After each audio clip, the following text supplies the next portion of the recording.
Trams. They're the heartbeat of many a city around the world, but especially so in Switzerland. Though few do what this one does, and none have done so for longer than this one. We're in Basel, where trams slip quietly across international borders every single day. This one in particular is Line 10, one of Switzerland's many surviving interurban lines, which have been integrated into a more modern public transit network. Nowadays, it's a perfectly normal-looking tram line.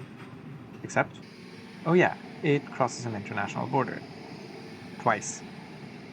Leaving Basel, it runs through suburbs and the Swiss countryside. And then, just like that, you're in France. Usually no border guards, no passport checks, just you and a few other passengers. And a very charming tram. Welcome in Leymen. Leymen itself is a small Alsatian village tucked into rolling hills with a population of just over 1,000. From the tram stop, you're only a short walk away, downhill, to timber-framed houses, a centuries-old church, and usually quiet lanes where French and Swiss plates share the same parking spots. Despite being so close to the border, the village is distinctly not Swiss, but locals hop on the tram to Basel as casually as if it were the next neighborhood over.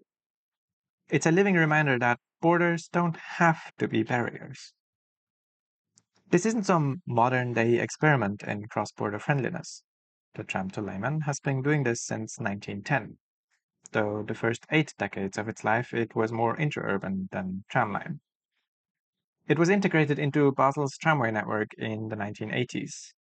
That makes it the oldest continuously operating international tramway in the world. After its integration, it has been merged with another interurban running to Dornach. This now technically makes it the longest tramline in France. Oh, and Switzerland, but who really cares about that? And no Bordeaux, this does not count. But this one naturally does. There have been gaps in service during both world wars and most recently during the COVID-19 pandemic when the trams couldn't stop in Leymen. But unlike all other international tram lines, the line was never fully abandoned. The tram through Leymen wasn't the first to cross an international border. That title goes to a line just 11 kilometers further east. In 1900, 10 years before the one to Leymen, this tram here used to run from Basel to Saint-Louis, or St. Ludwig, as it was known at the time. However, the service stopped in the 1950s, as did the other international lines in Basel and all around the world. But not in Leymen. It was saved thanks to the fact that it connected Rodersdorf, back on the Swiss side. Thanks to the revival of the modern tramway in Europe, Line 10 has now got friends again. The first was Saarbrücken in Germany, with the Saarbahn running as a tram train line to Sarreguemines. More than a decade later, dedicated tramways reconnected the station in Weil am Rhein in 2014, followed shortly after by one to Saint-Louis opening in 2017.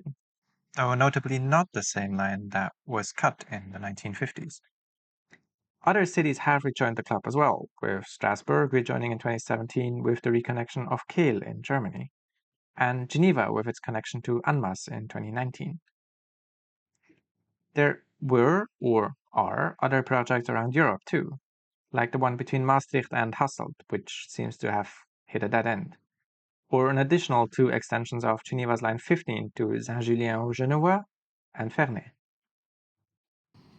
So, Line 10 may no longer be the most impressive cross-border tram, but it's definitely the oldest, and as of now, the only one to cross an international border twice. So next time you're in Basel, hop on Line 10. Ride it almost to the very end, step out in a French village, and enjoy the absurd normalcy of it all. Because in a world that seems intent on building walls, it's kind of nice to ride a tram that quietly ignores them.